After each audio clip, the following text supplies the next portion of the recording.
Hi guys, welcome to one more Vini blog. ఈరోజు నేనైతే గోరుచిక్కుడుకాయ curry అయితే చేస్తున్నాను. ముందుగా నేనైతే గోరుచిక్కుడుకాయని ఉడకబెట్టేసుకున్నాను. ఇప్పుడు మనం స్టవ్ వెలిగించుకొని ఒక ప్యాన్ పెట్టేసుకుందాం. ఇప్పుడు నేనైతే 2 టేబుల్ స్పూన్ దాకా ఆయిల్ అయితే వేసేస్తున్నాను. అండ్ మీకు సరిపోయేంత వరకు అయితే ఆయిల్ అయితే వేసుకోండి. అండ్ నూనె వేడెక్కాక ఇప్పుడు మనం కట్ చేసుకున్న ఆనియన్స్ వేసేసుకోవాలి. అండ్ మనం ఇప్పుడైతే కొంచెం సాల్ట్ అయితే వేసుకొని కొంచెం కలపండి. అండ్ ఇప్పుడు కొంచెం అల్లం పేస్ట్ వేసుకొని మంచిగా మిక్స్ చేయండి.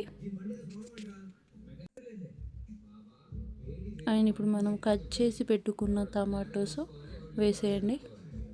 ఇప్పుడు టమాటా ఉడికాక మనం కొంచెం పసుపు అయితే వేసుకోవాలి. పసుపు వేసాక మనం ఉడకబెట్టుకున్న గోరుచిక్కుడుకాయని వేసేసుకొని ఇప్పుడు 2 టేబుల్ స్పూన్ దాకా అయితే మనం కారం పొడి అయితే వేసుకోవాలి. అండ్ కారం కూడా మీకు సరిపోయేంత అయితే వేసుకోండి. ఇక్కడ నీకు సరిపోయేంత వేసుకున్నాను. అండ్ మంచిగా కలపండి. లాస్ట్గా మీకు సరిపోయేంత వరకు ఉప్పు అయితే వేసుకోవాలి. నాకు సరిపోయేంత అయితే ఇక్కడ ఉప్పు అయితే వేసుకున్నాను. నేను ఉడికేంత వరకు కొంచెం మూత పెట్టండి.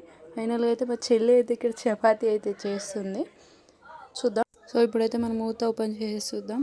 ఫైనల్గా అయితే కూర అయితే రెడీ అయింది. అండ్ లాస్ట్గా ధనియాల పొడి కొంచెం కొత్తిమీర యాడ్ చేయండి.